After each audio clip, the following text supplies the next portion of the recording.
Islamism has become a growing concern in Britain. We've all become more used to the sight of women veiled from head to foot, radicals holding placards saying things like, "Behead those who criticise Islam." Surveys suggest that 37% of young British Muslims want Sharia law in this country. Many people are now asking, is Islam just an intolerant religion? Hey guys, welcome back to another video. Guys, in today's video, I'll be checking out, is Islam intolerant? Question mark. Is Islam intolerant? It's Douglas Murray's video. Guys, this is a very big question that needs an answer. Is Islam intolerant? We check it out together. Before we dive into the video, my name is Shine.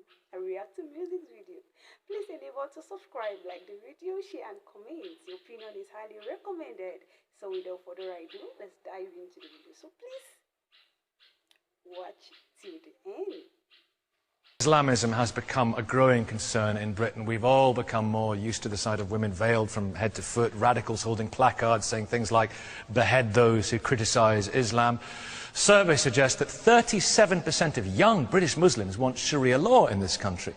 Many people are now asking, is Islam just an intolerant religion? Anjam Chowdhury, you would be described by many as a radical Muslim, and you say that you adhere to your faith properly.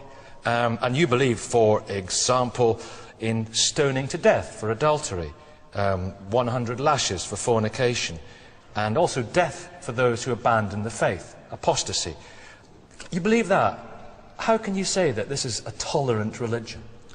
Well, I think that one needs to appreciate that the word Islam is derived from the root word istislam, which means submission.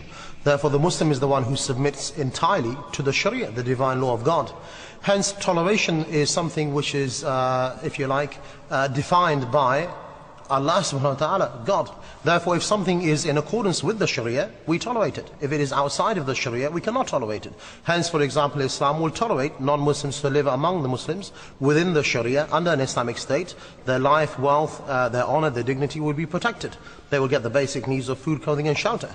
But at the end of the day, we cannot tolerate adultery, fornication, we cannot tolerate apostasy, not because this is from our own whims and desires, but this is enshrined within the Quran and the Sunnah of the Messenger Muhammad. So what should happen to an adulterer?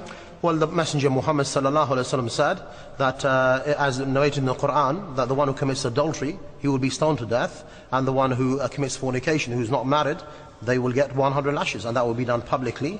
And for your information, if you look in the history of Islam, there were, for example, only about 60 reported rapes when the Sharia was implemented. There were only about 120 hands ever cut. So it is not only a harsh a punishment which is fitting, but it is also a great deterrent within society, and it will rid society of many of the ills that we have. I believe that Britain would never be better than when the Sharia has been implemented. Sorry, Anjam. First of all, your Arabic was wrong. The root word for Islam is not Istislam, it's Salima. I assume you don't speak Arabic. Incorrect. Secondly, it's not in the Quran that you have to stone to death. That's also wrong. I don't know where you learned Islam from, Anjam. It's probably from Umar Bakr Muhammad. But I'd just like to say that all religions... Is there stuff in the book? Is it in the Quran? All religions... One second, let's see what it says. I'd just like to say something here, that aside from his terrible Arabic, all religions are what their followers make them. And that depends upon the vast majority of the followers of a faith, whether it's Christianity, Islam or Judaism. No one religion should be singled out to say that this particular religion is intolerant. In the medieval period, Pope Urban II launched the Crusades in the name of God. And today we have people like Anjam speaking the way he just did. I think the difference is that the problem today happens to be that many Muslims have subscribed to something we call Islamism, whereby they believe Islam is a political ideology that must be forced upon people in their preference is at the end of a sword. Is he a real Muslim? Well, can I just is he a real Muslim? In the Quran, Allah said, He said, whatever the Prophet brought, take it. Whatever he left, leave it. So everything is enshrined within the Quran, which is explained by the Sunnah of the Prophet's sayings, actions, and consent. But can I just say that, the lady there is not the only one from the Council of Ex-Muslims. Majid Nawaz is a well-known sellout, and he's a non-Muslim, he's a Catholic. So I think that you need to have Muslims to talk about Islam. What's the punishment? what's the punishment in hell? What's the punishment in hell? You cannot ally with the American and British establishment. What's the punishment waiting for him? What's the punishment waiting for him in hell? Well, he will be in the hellfire, but the point is that he needs to retake his shahada. What would you do to me? Let's talk in a minute about apostasy. I'd rather make mistakes from First of all, than leave the deen of al-Islam like Majid Nawaz. Now, Douglas Murray, is there a problem actually in the Holy Book, in the faith, or is the problem in some of those, like this gentleman, and their interpretation of it? Well, we're very lucky that most Muslims don't think anything like Anjem Choudhury, or we'd really be in trouble.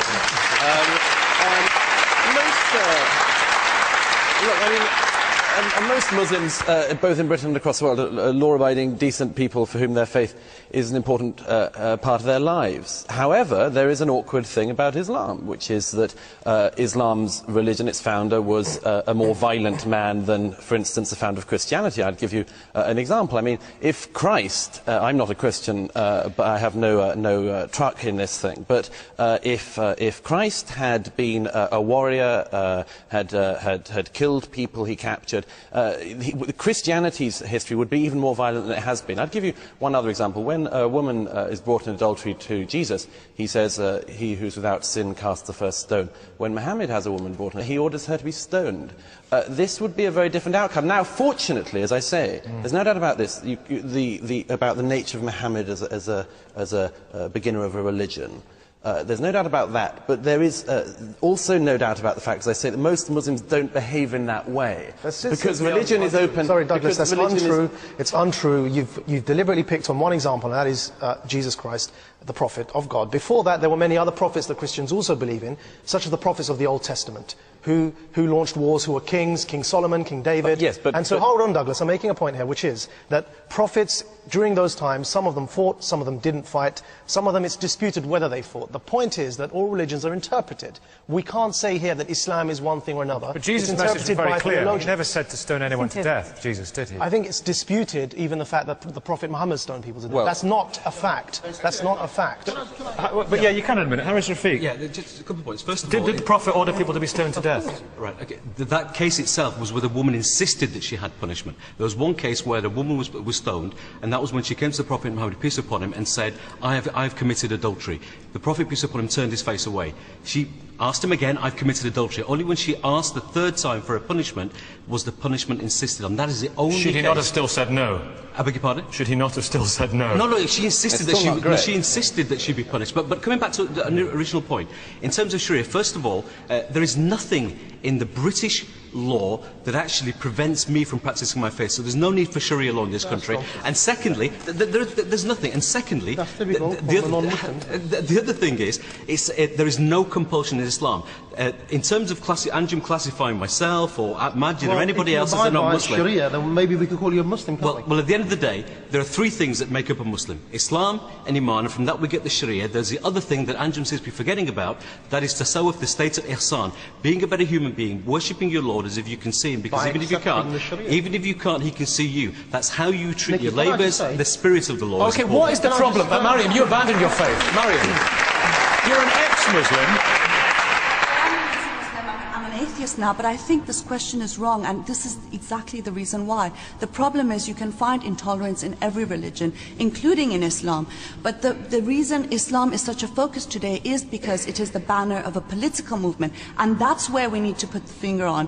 Anjem Choudhury represents that political movement that actually, it's not a question of, oh, he's an intolerant man, we can just ignore him. The problem is that this movement makes laws, it actually stones people to death in the 21st century, it hangs 16-year-olds for acts incompatible with chastity. It denies women the right to divorce, to child custody.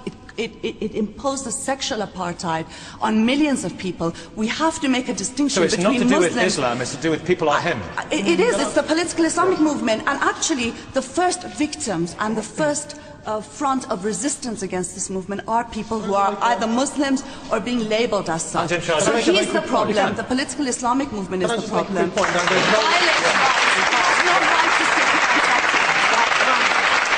just like to make the point that people say that you can be a gay Muslim, you can be a political Muslim, you can be a radical Muslim.